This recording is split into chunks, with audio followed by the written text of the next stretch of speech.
is up, everyone? Welcome back to my YouTube channel. Today we will be reacting to worst F3 crashes ever.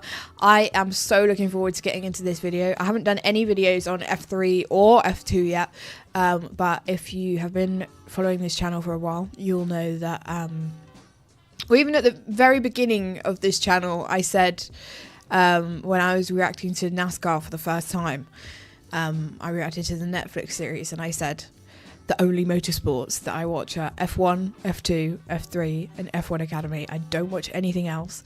And I was hoping that this channel would help me get into other sports, which it now has, because I now get into IndyCar and NASCAR and rally. Oh, love rally.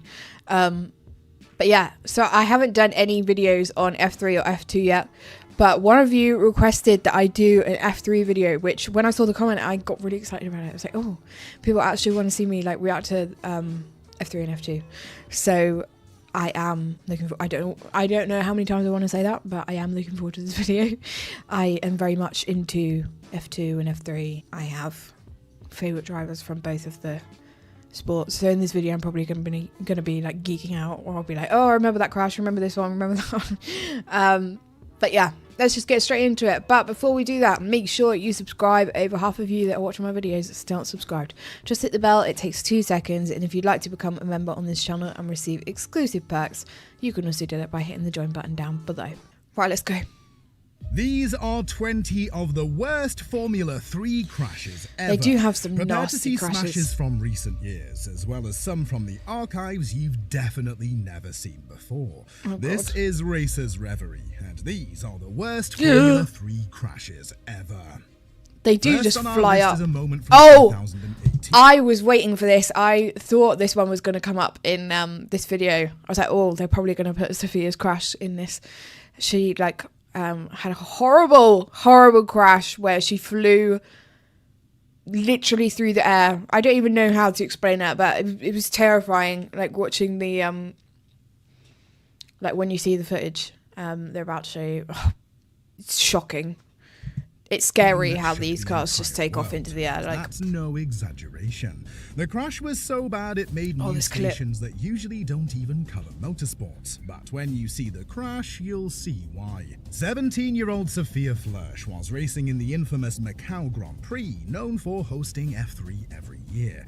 The streets are incredibly tight, and danger is around every single corner. oh, I'm literally getting chills. Sofia, she went off Because in I know the worst possible place. it's gonna come up in a whole second. track. She hit another car and sending her into the path of a badly placed curb. At 170 miles per hour, flew up. the car launched into the air and flew straight over the other cars. Oh my God, track. that is... It went so high, it completely missed the crash barrier and went headfirst into the fence with a horrific thud. Like, that is terrifying. I got goosebumps.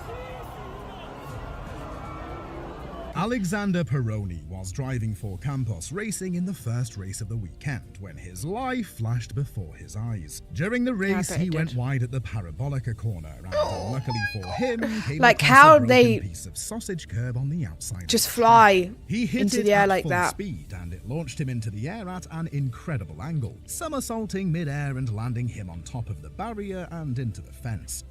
I think we now can show you what happened to Alex Peroni. Oh my goodness me. Imagine being one of the cars that drove past that as well. Horrific sight. You just see It was F3 unlike car, any other just crash airborne. in F3 history, but he was extremely lucky to not land on his head, with the Yeah. crash barrier missing it by mere centimeters. Come on, Alex, when your engineer asked for a flying lap, that's not what he meant. The 2012 Don't use GP3 those season jokes on me. served up another flying F3 car, with Connor Daly pulling the short straw that day. 2012. They were racing on the famed streets of Monaco, where the walls and fences are about as close as physically possible at every point. He was tossed into the fence at a horrible angle, instantly shredding parts from his car in a monumental impact. It was amazing to see the fence do its job. The person because just he would have there. been going for a swim in the harbour otherwise. Mate, if I Just saw like a the car good flying old at me like F1 that, I would days in not just be Monte standing Carlo. there. Ryan Tavita spun and was stuck in the middle of the track in a very bad spot. And to make matters worse, he sprayed dust behind him so that nobody could see his car as they drove around at 160 miles per hour. So, before he had time to even think about moving out of the way, he was hit at colossal speed by Lee, who was fired straight into the air. That is crazy. In the air at just came out of nowhere. And at the same time, Pedro Piquet hit Tavita and suffered a similarly massive shunt. I know we have only 7.5 minutes plus 1 lap left. Oh my! Huge accident, a huge off. That is mental. What?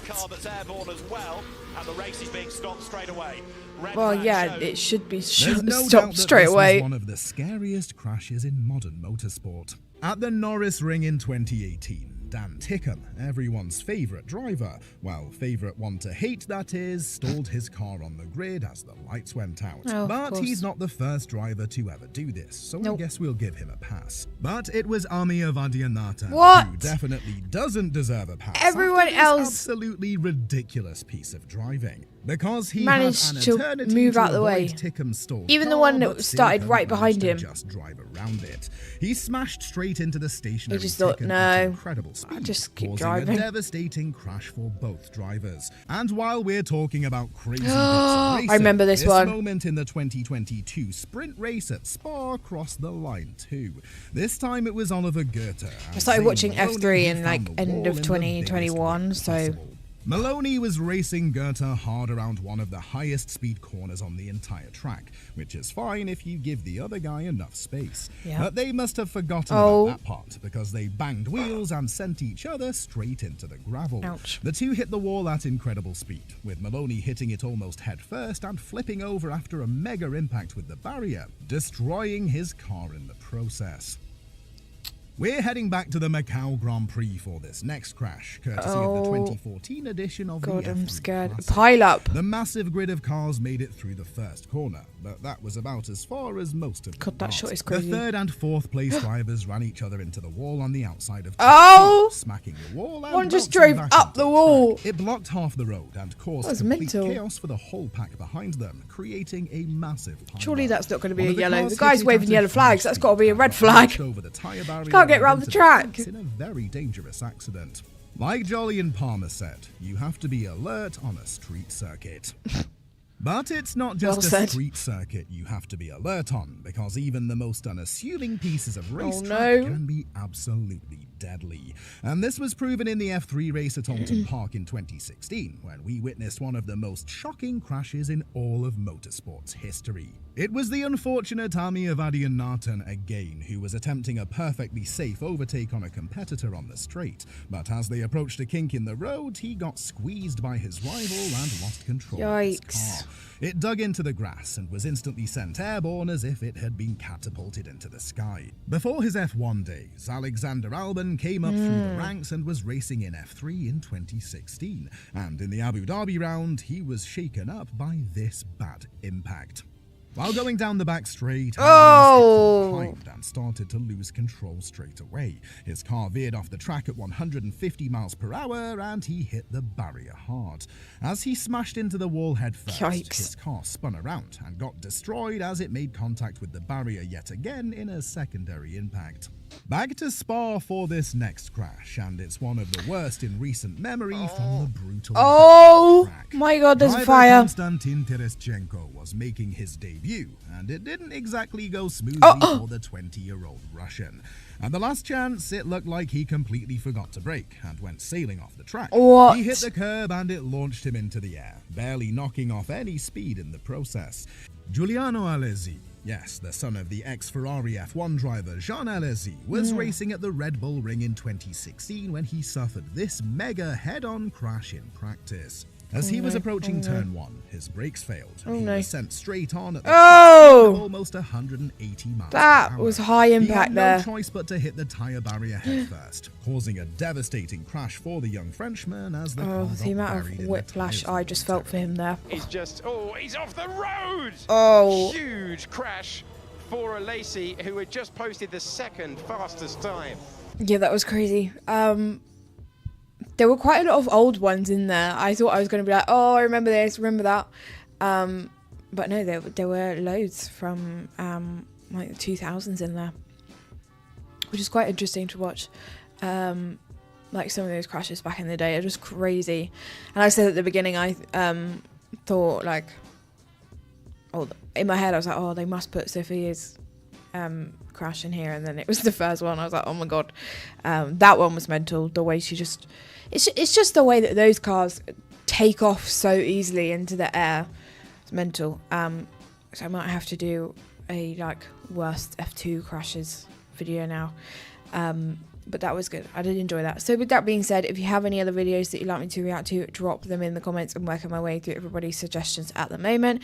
If you did want to check out any of my other socials, they are all linked down below. And if you wanted to become a member on my channel and receive exclusive perks, you can also do that by hitting the join button down below. But I hope you enjoyed today's reaction, and I will catch you next time for the next one. Bye!